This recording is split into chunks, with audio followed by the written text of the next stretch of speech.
Oke, nama saya adalah Herindrawan dan basically video ini adalah pertanyaan karena saya sudah mencoba untuk menanyakan ke beberapa orang yang menurut saya mereka paham tentang agama, namun mereka menolak untuk menjawabnya karena mereka berpendapat bahwa hal yang saya tanyakan di luar kompetensi mereka. Dan hal yang saya tanyakan adalah soal tafsir. Singkat cerita, saya ini bukan siapa-siapa, saya basicnya adalah IT atau programmer dan saya ingin belajar Al-Quran lebih dalam. Jadi saya mencoba untuk mengumpulkan bahan-bahan termasuk kata-kata dasar dari tiap-tiap kata di Al-Quran untuk saya mencoba untuk pelajari secara objektif. Nah, salah satu yang saya temukan menarik itu adalah di surat Asy-Syams. Ya, jadi waktu awal saya membaca surat ini, itu saya merasa tidak ada kaitannya antara satu ayat dengan ayat yang lain. Contohnya di sini adalah demi matahari dan sinarnya di pagi hari, demi bulan apabila mengiringinya, demi siang apabila menampakkannya, demi malam apabila menutupinya. Jadi pada 4 ayat ini ketika sinarnya di pagi hari, bulan mengiringinya, ini seperti habis ada matahari, habis itu bergantian dengan bulan. Jadi ini bahas tentang sinar di ayat pertama, di ayat kedua itu membahas peran atau bersilih bergantinya matahari dan bulan.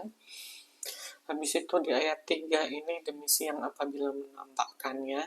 Ini saya juga siangnya menampakkan diri dan malam menutupi jadi gelap gulita.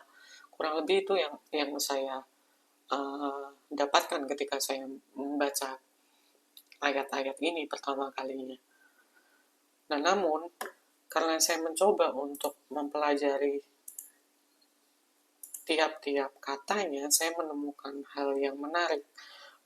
Pada ayat pertama ini tidak ada perubahan signifikan demi matahari dan cahayanya atau waktu duhanya. Kemudian di ayat kedua ini, itu yang kata mengiringinya, itu asal katanya itu sebenarnya tuh recite atau mengulangi bacaan. Jadi di sini itu mengikuti bukan mengikuti geraknya, tapi mengikuti bacaannya. Nah, ketika saya membaca ini, saya jadi teringat apa yang dibaca matahari yang diulangi oleh bulan. Dan di sini jelas yang dibaca sama matahari adalah sinarnya. Maka pada ayat 2, demi bulan apabila mengulangi sinarnya. Menurut saya, tafsiran saya menjadi seperti itu. Nah, ini yang ingin saya tanyakan, apakah ini menjadi benar? Karena apakah ini boleh? Bukan benar ya. Sorry, apakah ini boleh? Karena ketika masuk ke ayat 2 ini mengulangi sinar matahari atau bulan memantulkan sinar matahari, maka masuk ke ayat ketiga dan keempat ini masih membahas hal yang sama. Siang itu menampakkan sinar matahari lebih terang, sedangkan malam ini memang menutupi sinar matahari. Jadi ini masih membahas soal sinar. Dan ketika sampai ayat 4 masih membahas soal sinar, maka bisa jadi masuk ke ayat 5 pun itu masih membahas tentang sinar. Jadi di sini itu biasanya pembinaannya, sedangkan kata dasarnya itu adalah membangun, to build. Jadi sebenarnya yang dilakukan oleh langit secara fisika, langit di sini maksudnya menurut saya adalah langit di bumi atau yang kita namakan oleh atmosfer, karena ketika kita bilang langit itu berwarna biru, maka yang berwarna biru sebenarnya adalah atmosfer. Maka ketika di sini, langit di sini serta pembinaannya, sebenarnya pembangunannya, maka sebenarnya langit itu membangun sinar matahari. Dalam artian, langit itu memfilter beberapa hal yang tidak dibutuhkan dan meneruskan serta membiaskan dan lain sebagainya beberapa hal tentang sinar matahari. Kemudian bumi itu menghamparkannya. Jadi setelah diteruskan oleh langit, maka bumi menghamparkannya. Sinar matahari dipantulkan secara lebih banyak oleh bumi, dihamparkan, sehingga lebih bermanfaat, lebih banyak untuk tumbuhan atau makhluk-makhluk bumi lainnya. Maka di ayat ke-7 pun bisa jadi masih membahas soal sinar yang sama. Demi jiwa serta penyempurnaannya. Nah, karena di sini ini sinar sudah lebih dibangun di ayat kelima, maka bisa jadi ini lebih abstraksinya itu lebih kepada ilmu juga. Jadi ketika sinar atau apapun karunia dari Allah yang biasa kita sebut dengan sinar atau bisa jadi ilmu juga, maka di ayat ke-7 itu jiwa, yaitu kita sendiri, itu menyempurnakan sinar atau ilmu tersebut atau karunia tersebut yang sebenarnya sudah dihamparkan oleh bumi, yang sudah bisa dimanfaatkan, ini bisa lebih kita maksimalkan lagi, bisa lebih kita sempurnakan lagi. Jadi disinilah jiwa serta penyempurnaan ilmu atau karunia atau sinar dari Allah. Maka di ayat ke-8, maka dia, Allah, mengilhamkan kepadanya jalan kejahatan dan ketakwaannya. Di sini saya juga agak ganjel lagi, karena di sini ada kejahatan. Saya masih agak bingung soal Allah mengilhamkan kejahatan, sekalipun ketika saya lihat tafsir-tafsir dari Ibnu Katsir atau Al-Jalalain, itu memang mereka berpendapat bahwa kejahatan ataupun kebaikan itu adalah bagian dari takdir, itu sudah ditentukan oleh awal.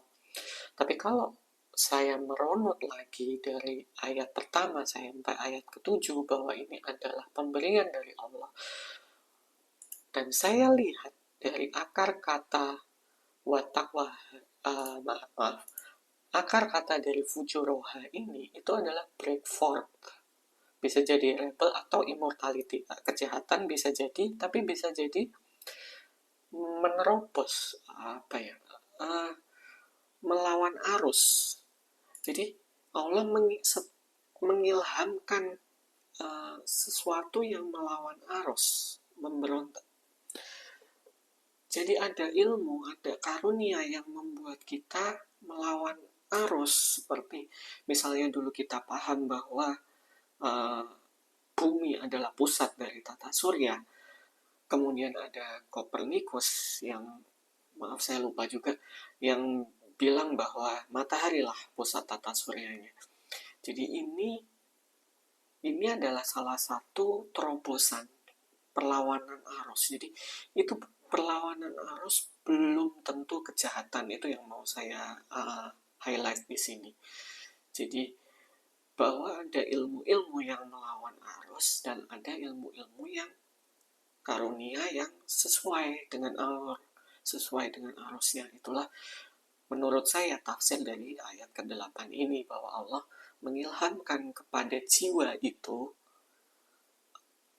perlawanan arus karena kebenaran atau kesesuaiannya. Nah, maka masuk ke ayat 9, sungguh beruntung orang yang mensucikan. Apakah jiwa di sini? Menurut saya ketika masuk ke ayat 8 ini ilham, maka Allah memberikan ilham, maka di ayat ke-9 ini sungguh beruntung orang yang mensucikan ilham itu, baik orang yang mensucikan ilham yang melawan arus maupun yang sesuai dengan arus.